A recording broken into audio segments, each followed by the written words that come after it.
കശ്മീരിൽ ഇപ്പം ആ ഒരു കേന്ദ്രഭരണ പ്രദേശമാക്കുകയൊക്കെ ചെയ്തില്ലേ, ആ ഒരു ടൈം വിട്ടിട്ട് അവിടുത്തെ പോലീസിൻ്റെയും പിരിവ് കുറഞ്ഞു. മറ്റേ എന്ന് പറഞ്ഞാൽ ഈ ആപ്പിൾ സീസണിൽ ഒരു വണ്ടി ജമ്മുവിൽ നിന്ന് ശ്രീനഗർ വരെ കയറി ചെല്ലുമ്പോൾ 200-250 കിലോമീറ്റർ ചെല്ലുമ്പോൾ ഏകദേശം ഒരു 10,000 രൂപ 8,000 രൂപ ഒരു സൈഡിലേക്ക് മാത്രം പോലീസുകാർ പിടിച്ച് മേടിക്കും. എന്ന് വെച്ചാൽ ഓരോരുത്തർക്കും ഇങ്ങനെ വെച്ചിട്ട് ബാരിക്കേഡ് വെച്ച് പോലീസുണ്ടല്ലോ, അവിടെ എല്ലാം 100 പിന്നെ ഡ്രൈവറുടെ കഴിവനുസരിച്ച് 500 ചോദിച്ചാൽ ചിലപ്പോൾ 100-50 അവരോട് സംസാരിക്കാൻ അറിയാമെങ്കിലും പരിചയമുള്ളവരാണെങ്കിൽ കുറച്ച് കൊടുത്തിട്ട് പോവാം. ഇല്ലെങ്കിൽ ഓരോരോ കാര്യം പറഞ്ഞ് പൈസ മേടിക്കുക.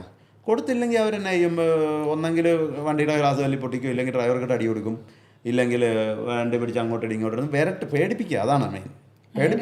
അതൊന്നും ചോദ്യം ചെയ്യാൻ ഈ ട്രക്ക് ഡ്രൈവേഴ്സിന് വയ്യേ? ഒന്നുമില്ല. ഇവർ വണ്ടി തല്ലി പൊളിച്ചാൽ നമുക്ക് കംപ്ലൈന്റ് കൊടുക്കത്തില്ലേ, അല്ലെ നമുക്ക് വീഡിയോ എടുത്ത് വെക്കത്തില്ലേ? അതൊക്കെ ചെയ്യാം. ഇപ്പം കുറച്ചൊക്കെ ഇപ്പം ഈ സോഷ്യൽ മീഡിയ ഇത്ര ഇതായതുകൊണ്ട് ഒരു ചെറിയൊരു മയമുണ്ട്. വീഡിയോ എടുക്കുന്ന കണ്ടുമ്പോൾ ഉദ്യോഗസ്ഥന്മാർക്ക് പേടിയുണ്ട്.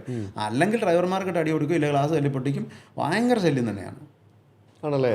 അതിനൊന്നും അത് നമ്മളെ ഈ സൗത്തിലല്ല കേട്ടോ. ഈ ഞാനീ പറയുന്ന ഓരോ കാര്യം ഈ നമ്മുടെ ഈ സൗത്തിലേക്ക് വിട്ടിട്ട് ഉള്ള ബാക്കി ഏത് സ്റ്റേറ്റിലേക്കുള്ള കാര്യം